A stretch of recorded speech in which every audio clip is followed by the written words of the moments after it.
Hello, loves. Let's make a gin and tonic. But Mary, you make them all the time. They're basic. What are we doing that for? I don't care if it's basic, it's my favorite.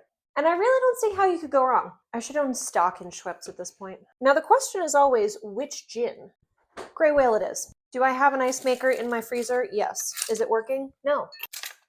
Is that more ice than I need? Who cares? I might let you see what I'm doing. Better. So Grey Whale is a California gin and it's lovely. And I don't really do my G&Ts with cucumber, I prefer lime. And coming from a Hendrix girl, I know that that's kind of sacrilegious. But this is my house and it's my booze, so I drink how I want. Don't tell me I'm low on tonic water. It's fine. I'm fine. Wait, is this lime? Oh no! Wait, maybe they're fine. They're fine. Me waste a lime in this economy? Generous twist, baby. And a garnish, because we're fancy. I'll be honest, I measured with my heart, as is typical of most things in my kitchen. Cheers. Oh, that's perfect. Now that that's taken care of, welcome to Happy Hour. If you're here, I take it you already know about the Liquor in the Library series, where I take a drink every time my husband hands me a book I haven't read yet. That will continue, I swear. But to branch off of that a little bit, Thursday Happy Hour, we're going to make ourselves a beverage. Mocktails are more than welcome. And we're just going to gab.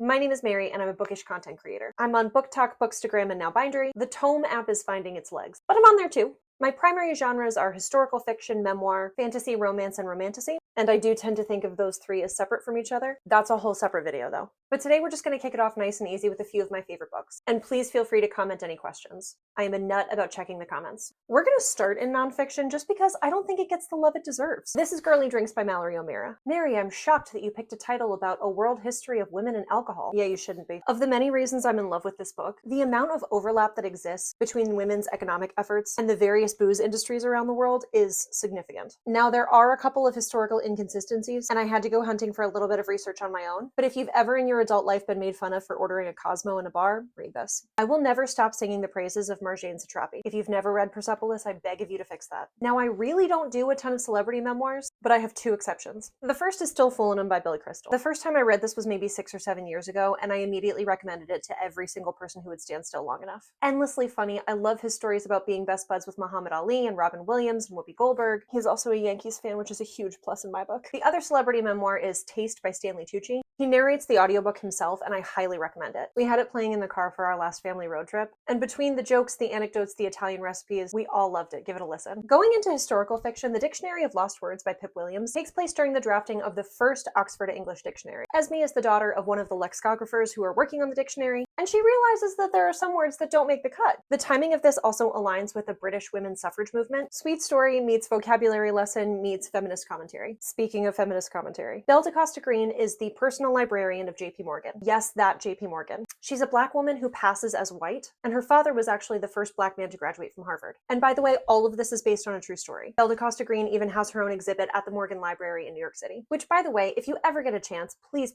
check out the Morgan Library. I like historical fiction with ladies doing awesome things. Which leads us to the first romance pick. I did not think that I was a historical romance girly until I read this. Bringing Down the Duke is the first in a series, A League of Extraordinary Women by Evie Dunmore, and I have all of them, but this one's my favorite. There's just something about your first. The series follows a set of 4 women who are among the first allowed to study at Oxford University in the late 19th century. There is romance, but there's also protesting outside of Parliament.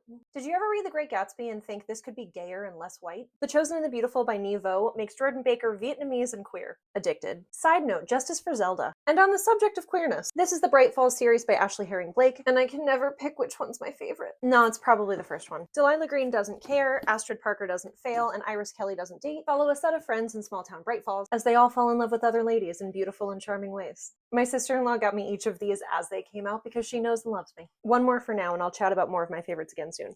This is The Daughter of Dr. Moreau by Sylvia Moreno Garcia. Actually, I lied. Let me talk about one more. She also wrote Gods of Jade and Shadow. Both are great, but I really love a good classic lit retelling. I still need to read Mexican Gothic, but it will happen. Anyway, if you're unfamiliar with The Island of Dr. Moreau, that one tends to make its way onto lists of sci-fi to read before you die. And go ahead and check that one out, but then read this one. 19th century Mexico is phenomenally interesting, but then alongside all of these hybrid creatures he creates, and then told from his daughter Carlotta's perspective, mwah. There are more. I have more favorites. But in the meantime, that's kind of a roadmap to what I like to read. And I didn't mention romantasy in this video, honestly, because it doesn't need my support.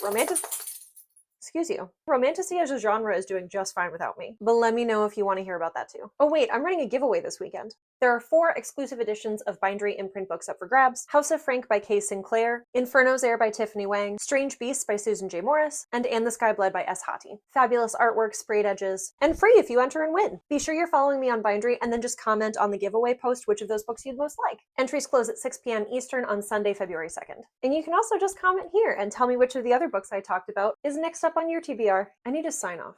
Do I cheers again? We're working on it.